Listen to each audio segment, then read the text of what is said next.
ಇಂದಿನ ದಿವಸ ನುಡಿ ಕನ್ನಡ ಲೋಗೋವನ್ನು ಶ್ರೀ ಹನುಮಾನ್ ದೇವರ ಪಾದದ ಅಡಿಯಲ್ಲಿಟ್ಟು ಪೂಜೆ ಮಾಡಿ ಇಂದು ನುಡಿ ಕನ್ನಡ ನ್ಯೂಸನ್ನು ಬಿಡುಗಡೆ ಮಾಡಲಾಗಿದೆ. ಇನ್ನು ನುಡಿ ಕನ್ನಡ ನ್ಯೂಸ್ ಬಿಡುಗಡೆಯಾಗಿದ್ದ ಸಲುವಾಗಿ ಎಲ್ಲ ಜನರಿಗೆ ಒಳ್ಳೆ ಸುದ್ದಿ ಕೊಡಲಿ, ಒಳ್ಳೆ ಸುದ್ದಿಗಳನ್ನು ಹರಡಲಿ ಅಂತ, ಒಳ್ಳೆ ಎತ್ತರಕ್ಕೆ ಬೆಳೀಲಿ ಅಂತ, ಶ್ರೀ ಆಂಜನೇಯ ಆಶೀರ್ವಾದ ಅವರ ಮೇಲೆ ಇರಲಿ ಅಂತ ನಾನು ಚಳಕಾಪುರ ಗ್ರಾಮ ವತಿಯಿಂದ ಎಲ್ಲರಿಗೆ ಈ ಟಿವಿ ಮಾಧ್ಯಮದವರಿಗೆ ನಾನು ಹಾರೈಸ್ತೇನೆ. ನನ್ನ ಹೆಸರು ಸುಭಾಷ್ ಖಂಡೆ, ಕನ್ನಡ ಸೈನ್ಯ ಜಿಲ್ಲಾಧ್ಯಕ್ಷ.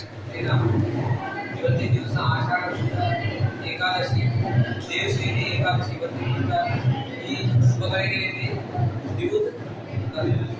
ನ್ಯೂಸ್ ಕನ್ನಡ ಈ ಚಾನಲ್ನಲ್ಲಿ ಬಂದು ದೇವರ ದರ್ಶನ ತಗೊಂಡಾರ. ಇವರಿಗೆ ಶುಭವಾಗಲಿ ಅಂತ ಹಾರೈಸಿದ ಭಗವಂತನ ಪ್ರಕಾಶನ ನಾವು ಭಗವಂತನ ಪ್ರಕಾಶನ ತೋರುತ್ತಿದ್ದೇವೆ. ಖುಷಿ